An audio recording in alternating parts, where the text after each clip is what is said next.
Hey guys, welcome back for another Captain Foley movie review. Today we're looking at Star Wars Episode 6, Return of the Jedi. So stay tuned, it's going to be a good show. And this has come up over the years of watching these movies. R2 always seems to find the smoothest way to roll. So they got this desert planet and this nice smooth walkway. Now I realize it is a road, probably it's a makeshift road that's made to Jabba's palace. But later on Endor, how does he roll through a forest? I mean, it's one of the things that's always bothered me about R2. I love R2 to pieces, he's my favorite character, but it's kind of impractical for him to be rolling around on all these surfaces. And now here again, I think it's a very nitpicky thing, obviously, but that's kind of what my reviews are sometimes. When this door goes up, there's big slots where these pegs go into the ground. R2 better be careful not to fall into one. I mean, that's just a safety hazard for any kind of life form that's going in there. You think there'd be warning signs, beware of, mind the gap, as it were. But no.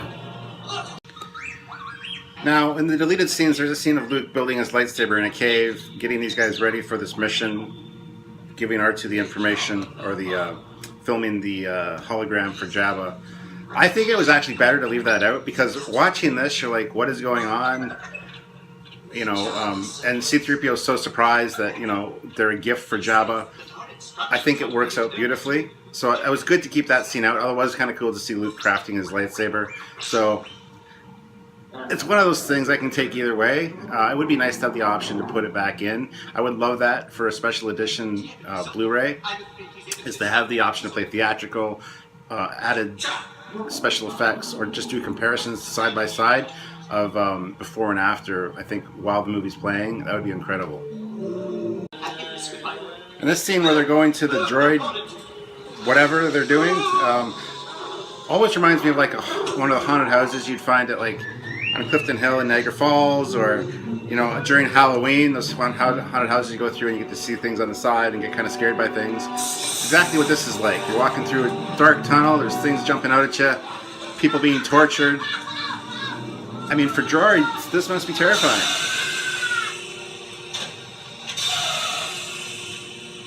I always felt bad for that poor little robot. And then I thought, do robots have pain receptors in their feet?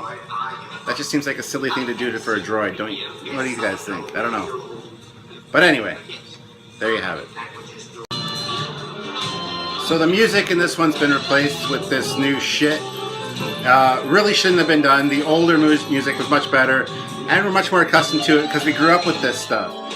This is just crap. I don't know what's going on here, but not happy about it at all.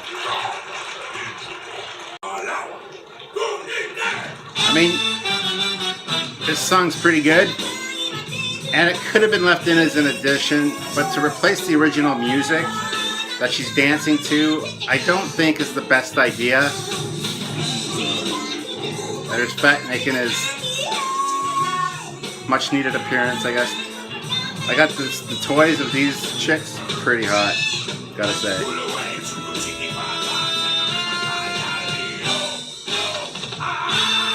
This is just goofy to me. This is just silly. Yeah, the original song that these two girls were dancing to, was much better. This scene when she falls into the rain pit, her boob pops out. I don't know, I think they've probably taken that out, but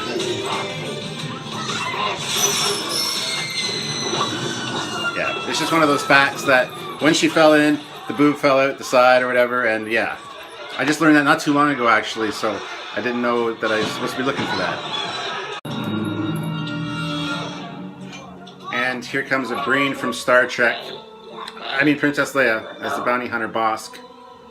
No, not Bosk. What's her name?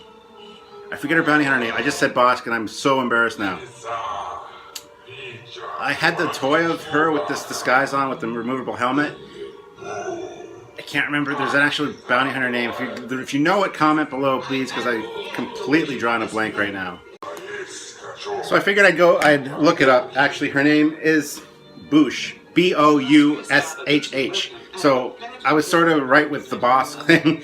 I just remember from my childhood, remember the packaging, and I thought I could have swore it was similar to Bosk, but Boosh.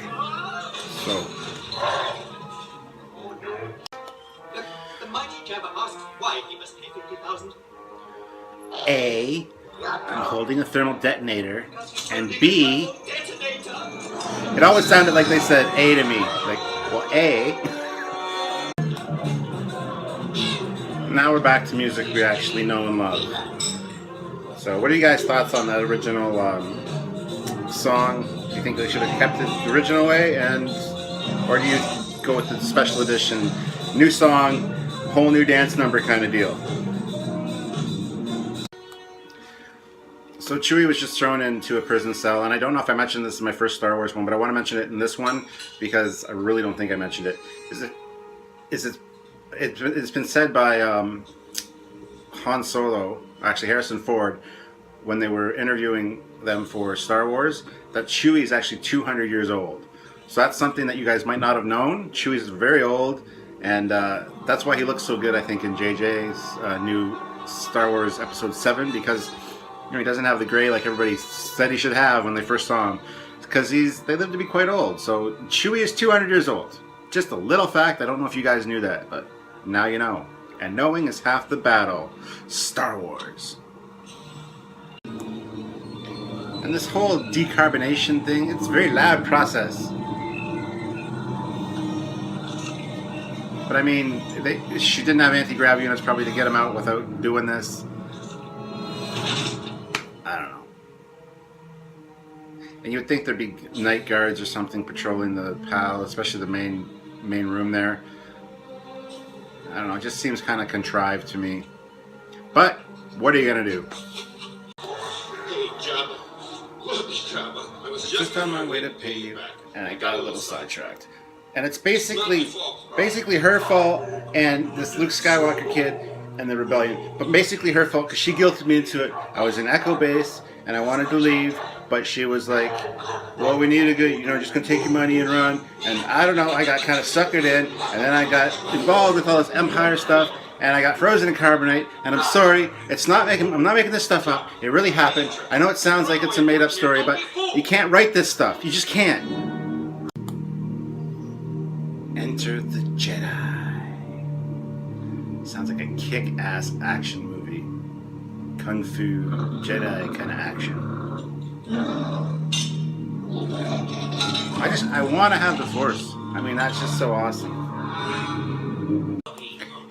And I always wondered, these things on Bib Fontana, are they like tentacles or ears or what are they? I as a kid I didn't know if they were attached to him or if they were like some kind of headdress. I don't know. Now, I gotta say something about the Slave Leia costume. It's amazing, and the Slave Leia cosplay is amazing, but they're thinking of taking all this stuff off the shelves and not selling anymore, not producing anymore, because of one dad being a fucking moron and saying, oh, well, my kids are wondering what's a Slave Leia. Well, shut the hell up. If you don't like the toy, don't buy the toy. There's no sense ruin it for everybody else because you're an idiot. And the fact that Disney is actually agreeing to do this, Disney, go fuck yourself. Just cut it out. Look at your Jasmine from Aladdin. She's wearing pretty much the exact same outfit. You're not gonna ban that, are you? Like you're such hypocrites. It's just to please one person or a couple of people that speak out. And this has been released now for 20, 30 years or more. So just now you're like, oh, well, it's the same thing with the Confederate flag and the General Lee. Getting rid of the General Lee and taking Dukes of Hazzard off the air because of the Confederate flag on the roof. It's just fucking stupid. So that's my rant about the Slave Leia outfit. It needs to stay, not just because it's sexy, but because it's a part of pulp, science fiction, pulp culture history. And Disney, you need to get your act together and smarten up. I never really thought of this till just this viewing, but I really, really wonder if this poor Gamorrean guard if he tastes like bacon. Come on, guys, it had to be said. Do Gamorrean guards taste like bacon? Or do they taste like ham? Maybe pork chops. I don't know. Do you know? Now this scene here where Luke throws the rock at the door control. I always wondered, did he just toss the rock? Did he have good aim, or did he use the Force to guide it? I assume he probably used the Force to guide it, but not 100% sure. Then, of course, after that, we see the Rancor master or whatever come in and cry about it. And it always made me wonder, did the Rancor have a name? Was his name Fred? Was his name Kevin? Like, what was the Rancor's name? Maybe George. Or Randy the Rancor. I think that might be more appropriate. But this poor guy that looked after this thing, gross, disgusting slob that he is, it's kind of sad. And yeah, what's the Rancor's name? Does anybody know? Maybe it's in one of the books, maybe the Expanded Universe books. I don't know. Let me know. I'm not even going to bother looking that up. So add in the Bantha herd. I kind of like that addition. Seeing the vastness that they have to cross to get to the Sarlacc pit, that's also a cool addition to the special features. So it's something that is welcome for me as far as special edition goes.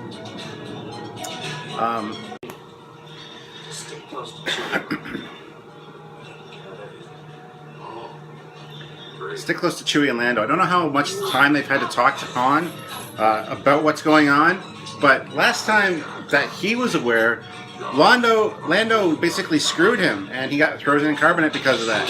He doesn't know that Lando's helped to establish this rescue setup and, you know, search the galaxy with Chewie for where Han was and all of this. He doesn't know that unless they've talked to him, but how much time have they had to talk to him? So last thing he knows, Lando was basically the one that screwed them over. So I wouldn't be too happy about that. Why does this Sarlacc now look like Audrey 2 from Little Shop of Horrors? That bugs me.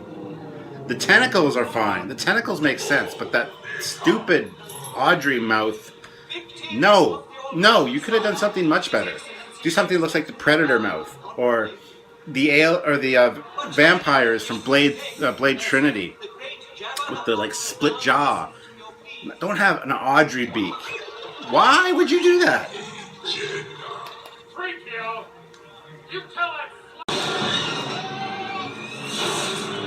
Boba Fett, really? Why did Boba Fett have to fly over there to shoot Luke? Could have shot him while he was in the air. Could have shot him before he flew over there. To fly over to somebody point blank range to shoot them is really, really stupid. See, this makes Boba Fett look not like a badass bounty hunter, but more like a moron. It kind of makes him the comic relief for this movie, and I hate that.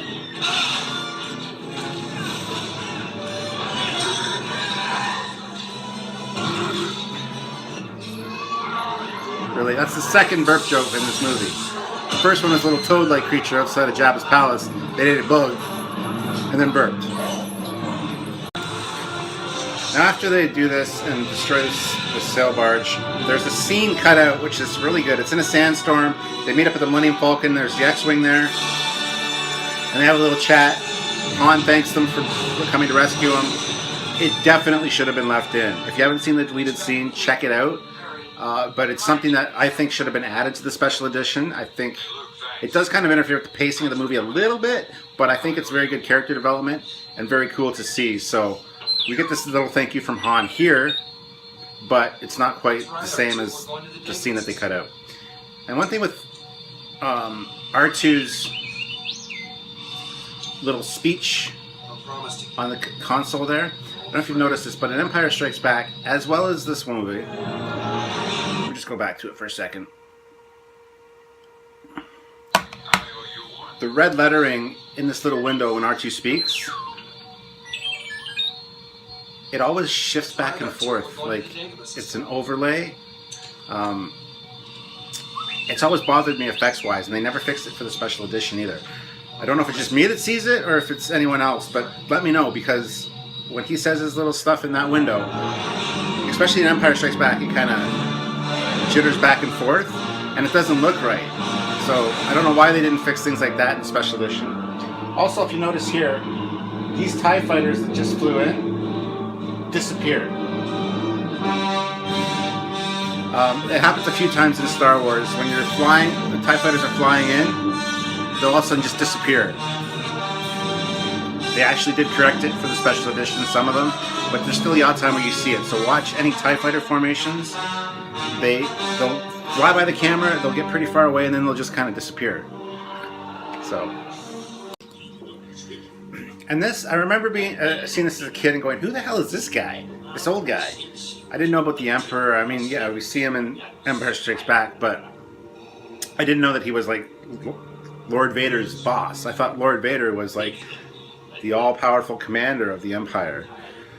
So as a kid, this really confused me. Now I understand that I'm an idiot, and there is the Emperor. So, but yeah, I just wanted to get, because a lot of these movies, I say when I was a kid, but that's when these imprinted on me, because I watched these over and over and over again as a kid, and I noticed little things that growing up, I just noticed them every time I watch it, and I kind of expand on it each time. So if I say that a lot during these reviews, I apologize, but it's just because that is when I was most impressionable and watched these the most. And as a kid, you see things that you might not see as an adult, or you process things differently. So it's interesting to get that kind of perspective. Now, there's also a theory that I heard after I did my Empire Strikes Back review, that dark force cave that Luke goes into and cuts off the head of Darth Vader is actually, what happened was Lord Vader actually went to Dagobah before Luke even did, killed Yoda, and that image of Darth Vader in that cavern or that cave was a residual energy from that event. So, and it is strong with the dark side. So apparently Yoda, there's one theory that Yoda's been dead this whole time, and Luke has been being trained by this image of Yoda, but not a Force Ghost Yoda. So I heard that it was commented on in my Empire Strikes Back review. Interesting theory. Let me know what you guys think if you've read that. If you have, what book is it in? I'd like to find out. But I don't know if I don't think that's 100% true.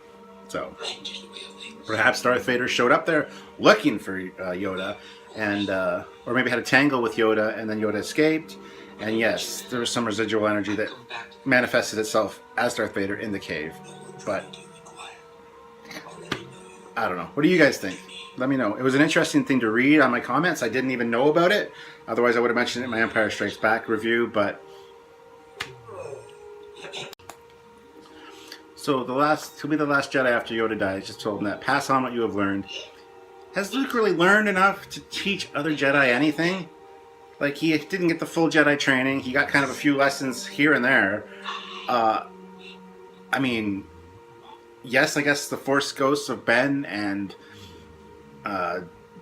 Qui-Gon and Yoda can come and teach him as Force ghosts. But that raises the question, if they open up the Jedi Academy, are they going to have Jedi lectures? Like, from the ghosts? Ghost Jedi lecture. Special guest today, Anakin Skywalker. And would it be the Hayden Christensen version, or the original actor that they had for the Return of the Jedi Force Ghost for Anakin? Who knows? I mean, it'd be cool. Like, do you get training from these guys afterwards? Because really, you have not learned enough to teach other Jedi. That's like, I learned math in school, sort of. I hated math. I was bad at it. But that's like saying you're the last math instructor after I die. Pass on what you have learned.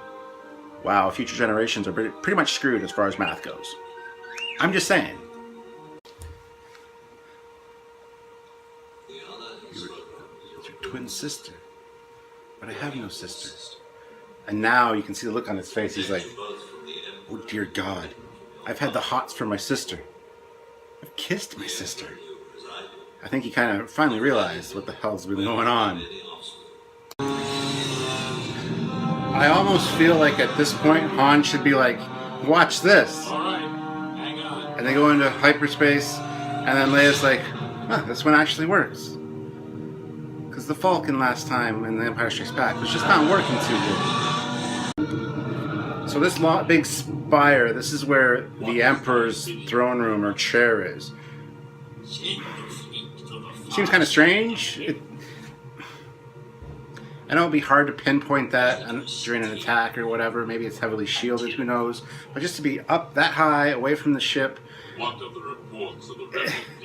really, I'd have my throne room like more heavily fortified than just one tall spire, I think. I don't know about you guys, but perhaps the whole thing can launch as an escape pod should the need arise, you know, in case it gets destroyed or something. Like that'll never happen to a Death Star, but, you know, maybe they've learned and this can actually be launched as like a rocket or an escape pod. I think that'd be kind of cool. So interesting fact, when they were filming this in the California redwood forest, they actually had people with orange vests, and they gave Chewie an orange vest when they weren't filming so that people wouldn't shoot him, hunters wouldn't shoot him thinking he was a Sasquatch. Is that really that common of a problem up in the redwood forest? I don't care who you are. Maybe a Jedi Master should fly this thing in a forest and not frickin' kill themselves. But anyone that's not like skilled in the Force, really? How are you going to drive this fast, or fly this fast, or hover this fast, or whatever, levitate this fast through a forest without hitting anything? I mean, it's just insane. It doesn't make any sense at all. Unless the bikes themselves have some kind of sensor deflector system, which gives you a rough idea of, you know, where to go. It kind of guides your actions a little bit because it detects something in front of it. It's still not foolproof, obviously, because it does hit a few trees, but it makes sense. But to just say that these things are fast is ridiculous. And then this clown is looking behind him, making sure nobody's following him. So he's not even looking ahead. I mean,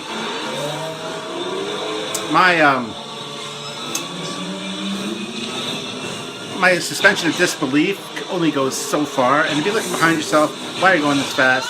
You're gonna die. You're gonna die. Just saying. Kind of like that. So yeah, you look behind yourself for a second and you're going that speed, you're done. I've driven my fair share of four-wheelers and ATCs through bushes, on trails mind you, but still at a good enough speed that if you're not paying attention, you're gonna die. And the fact that there are no trails here, this is just a forest. I mean, there's probably game trails, yes, I know, but still. Seriously? Suspension of disbelief. Only so far. I know, it's a science fiction film. Shut up, Stuart. Again, how can R2-D2 roll on this surface? He must have good ground clearance and really beefy tires. Because any kind of forest floor would be rough on him, I would think. You get bogged down, especially with the load, the distance the housings for his legs are above the ground. I mean, another special feature they added for the special features was the fact that Wicket now blinks, which is fine. I think it's a great addition. Adds more realism, kind of like the Gorn blinking in Star Trek.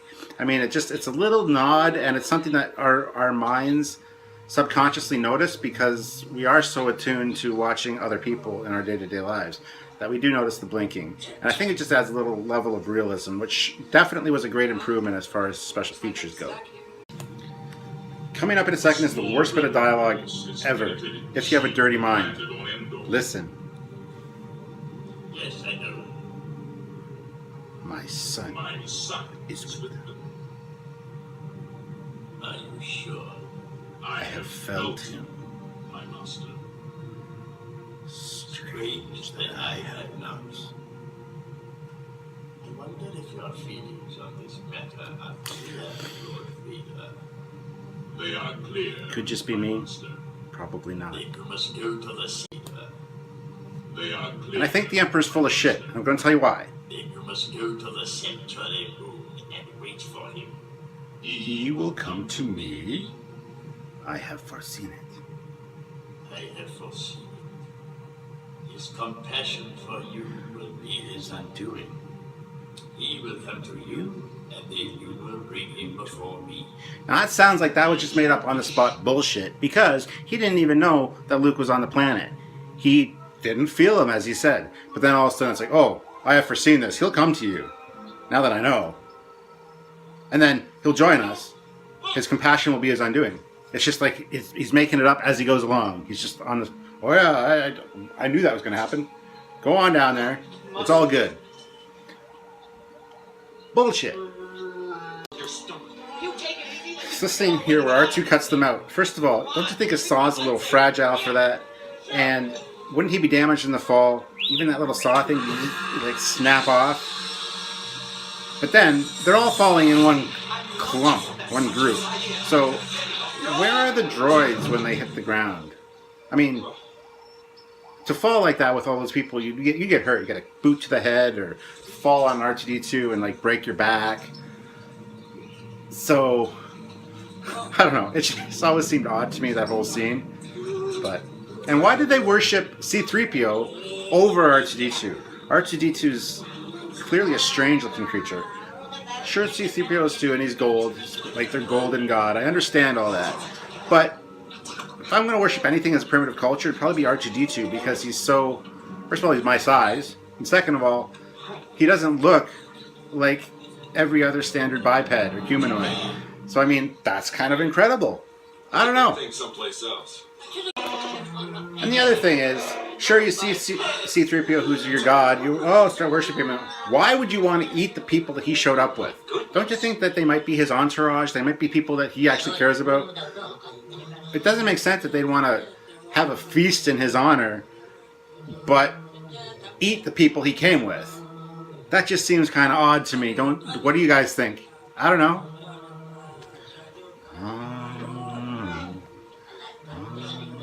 Come on, join in, guys.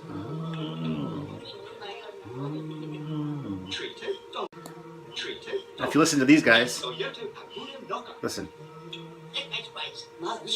He says, that guy's wise. He says, that guy's wise. Listen again.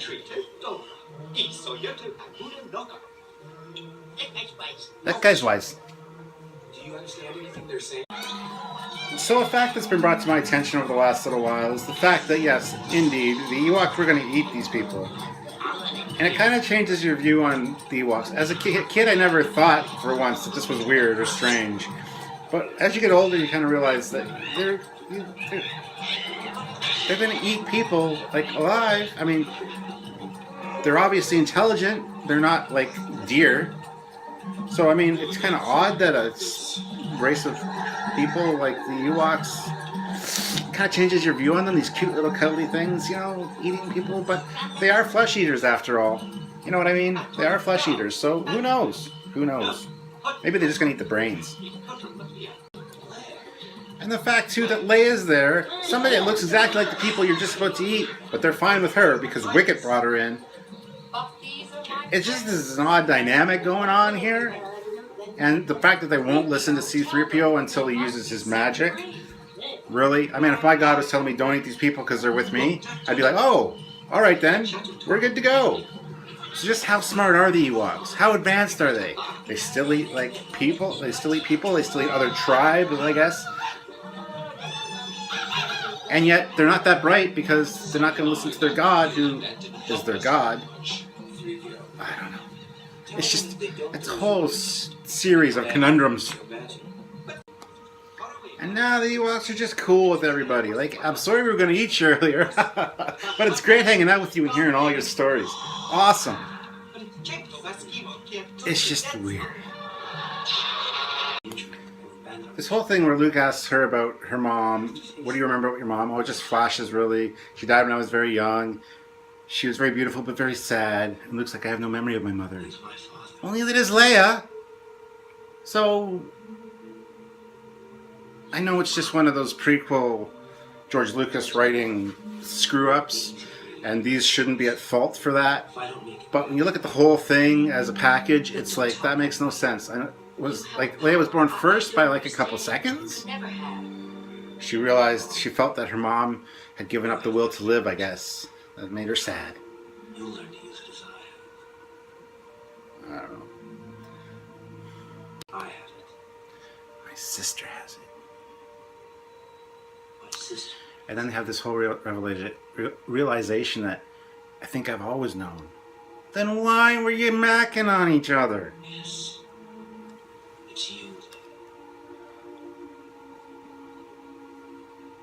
Because here, I know. Somehow. I've always known. I can understand them maybe feeling that they had a connection of some kind, and they could have mistaken that for a romantic involvement. But to say that I've always kind of known that we were related, it's just creepy when you think about it. And here comes the epic special effects fuck up that they haven't fixed, even for the special editions. Watch Vader's head here as it passes right through the front of the shuttle. They didn't have the shuttle raised enough or whatever, and the plate, his head passes right through. They've done special edition after special edition where they added stuff and changed things, but they didn't fix that.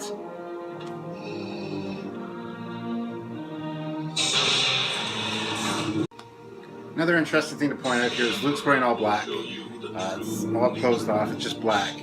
And later, as the movie progresses and as they end up fighting and it starts to lower, the flap exposes the white underneath, and it gets bigger and bigger and bigger, revealing that he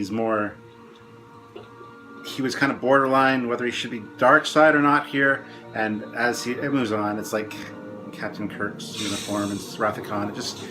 It opens up and you can see the white, the good force side showing through. So it's kind of a metaphoric thing, which not a lot of people really pick up on, but it is worth noting that he is in fact wearing black through most of this movie, and then it starts to shine through at the end there.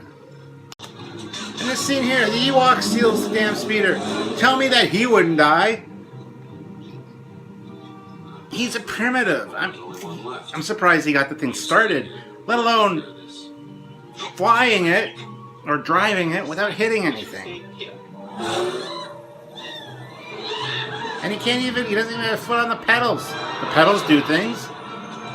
There we go. Now oh yeah, see, he'd be dead.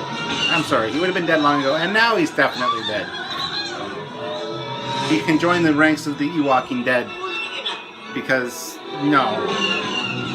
Funny, but no. Yay, Tarzan. There's also an extended scene here that's in the deleted scenes where they battle a bunch of stormtroopers and stuff inside the bunker, and it's pretty involved. I'm kind of glad they cut that out too. It's funny, and Khan makes a little smart-ass comment at one point, but it's something that I think wasn't needed and kind of would have interrupted the flow of the movie. So definitely cool that they left that out, but it's fun to watch, so definitely check out the deleted scenes for this if you can find them. It should be just on Google. You can Google them, Return of the Jedi deleted scenes. Definitely worth checking out. Now, for years and years and years, I could have swore when I was younger, when they realized the shield was up and they all do this, that one or two of them hit something and explode. But I must be going crazy. I maybe just pictured that in my little kid brain, that that's what would have happened. Because it's not a thing that actually happens. But it would be so cool to see them, like, one try to pull up and actually just get destroyed.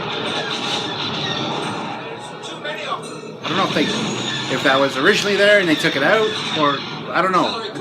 I can swear to God that I remember that as a kid. Now the Emperor, there's a spot right here beside this eye, right there, that always bugged me because it's like it's been photoshopped and you can see it moving in like different color black. They've kind of fixed it a little bit for the special edition. You can still see it altering a little bit, but the black they've kind of blended in better. But I always wondered why that was, if the makeup didn't look right there and it just got filmed and they didn't realize it till after the fact and they didn't fix it. I know somebody out there knows what I'm talking about. Because it's right here, it's right beside this eye. And it's fuzzy, it looks funny, and it moves. It's just the area of the hood. It's always bugged me. It always draws my eye every time I watch this. So if anybody knows what's going on with that, please let me know. It looks like they did fix the color a little bit for the special editions, which is awesome. But you can still see kind of a fuzziness in the movement that's not the way it's supposed to be. So something was there that they've had to cover up and fix. You can see where JJ stole some of his imagery for the upcoming Star Wars Force Awakens. Han and Chewie with their arms behind their heads. I'm looking around, like, whoa. Way to go, JJ. I don't know, there's something about stormtroopers being hit with, like, spears and rocks that I don't think would hurt them very much because they're wearing armor. I mean, a minor annoyance because we've been knocked over. Oh my god, we can't get up, and where's our blaster? Really? There are a few things about this that bother me, but as a kid, I really enjoyed this. So, and I don't hate on the Ewoks like a lot of people do. I kind of like the Ewoks. They bring back a lot of good memories from my childhood. So, yeah, and shoot, use your blasters, guys. I don't know about you. If I was getting and a bolo, that wouldn't affect anybody wearing armor.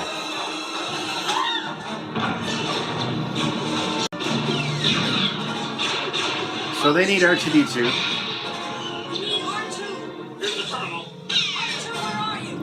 R2-D2, where are you?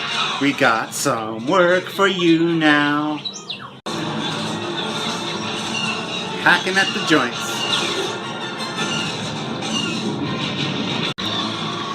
So here he says, they're heading for the medical frigate.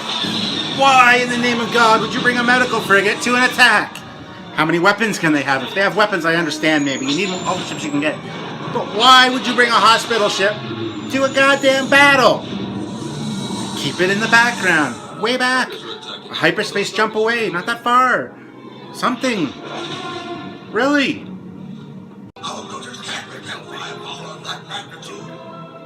Admiral Akbar's got some of the best lines in Star Trek, or Star Wars history. I said Star Trek, didn't I? Oh my god. You're gonna roast me alive, aren't you? We can't repel a flavor of that magnitude. It's a trap.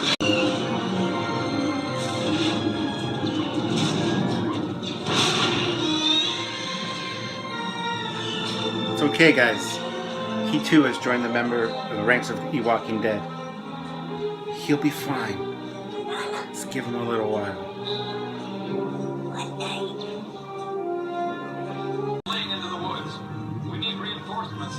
They need reinforcements.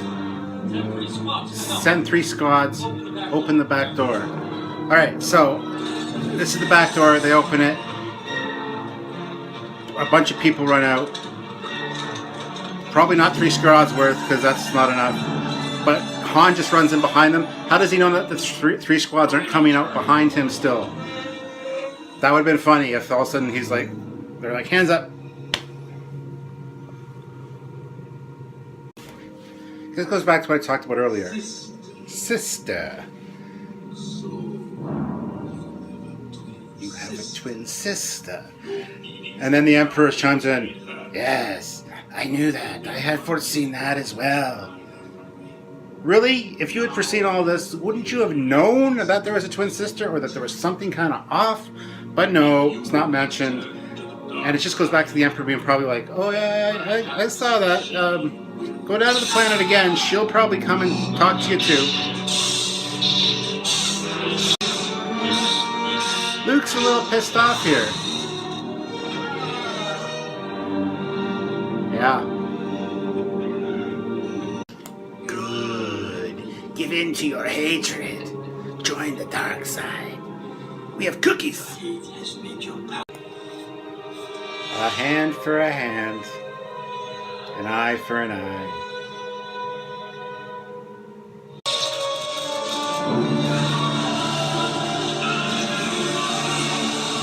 So in some of the versions, the special features, they added no there, where he picks up the Emperor.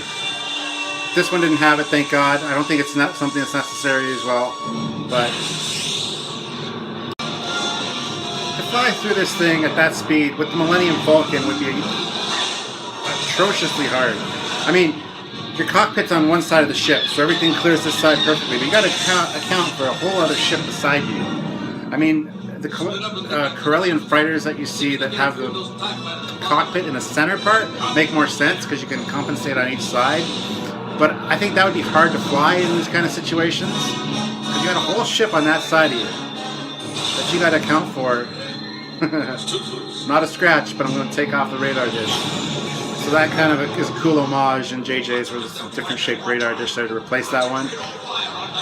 But anyway, but yeah, to fly the Death Star would be incredibly difficult, I would think. Not the Death Star. Wow, I said that. To fly the Millennium Falcon would be incredibly difficult, I would think, especially in close quarters, situations like that. So we got a Super Star Destroyer destroyed, crashed into the surface. It's pretty brutal. Super Star Destroyers are huge. So I mean, that's one loss for the Empire. Good job.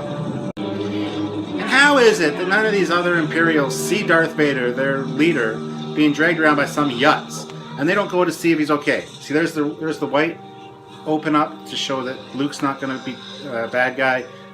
He's got the good side of the Force showing through right now. And I remember this scene when I was younger. Just actually see what Darth Vader looked like after all that was insane. And then he had like the old wrinkly mushroom head kind of deal. I mean, we see the back of his head in The Empire Strikes Back a little bit. But it was always intriguing to me what this guy looked like and why he was in this suit. So it was cool to see that, how that all came about. But is it just me, or does it seem incredibly silly that there's this huge open passageway right to the core of the space station? I realize it's still under construction, but considering what happened to the first Death Star, you'd think they would have handled the business a little bit better than that. Anyway,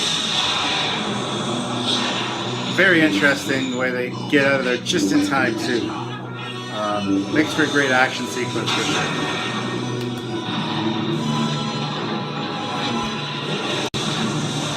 And yeehaw, it's like they get shot out of a gun because you see the flame and then projectile.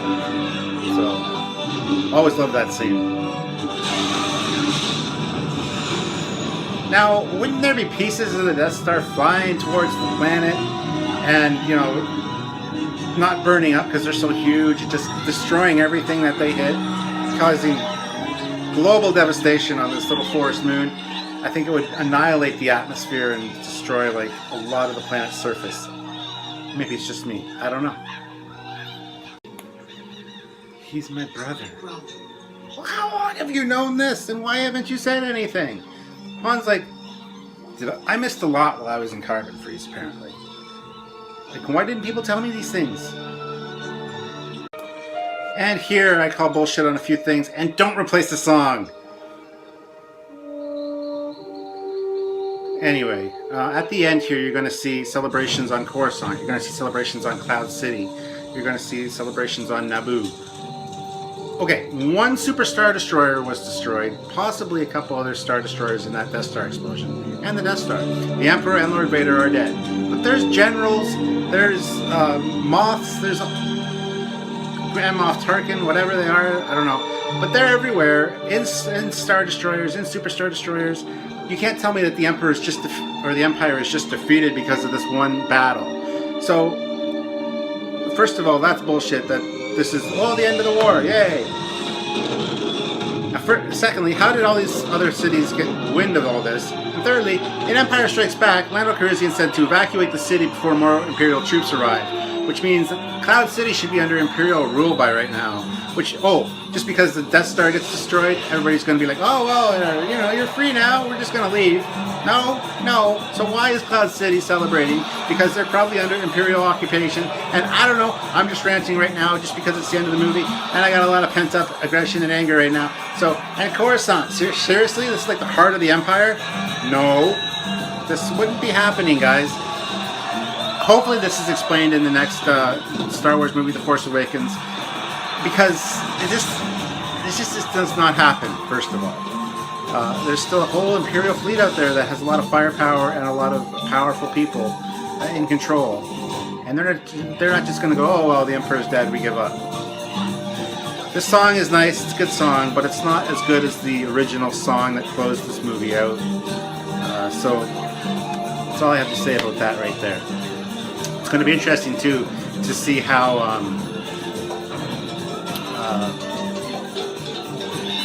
Vader's melted mask makes it into The Force Awakens.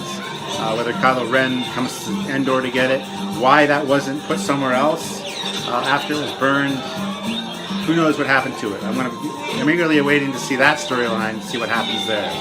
So, There you go. You got Luke's little white thing open again, just to show that he's not going to turn to the dark side.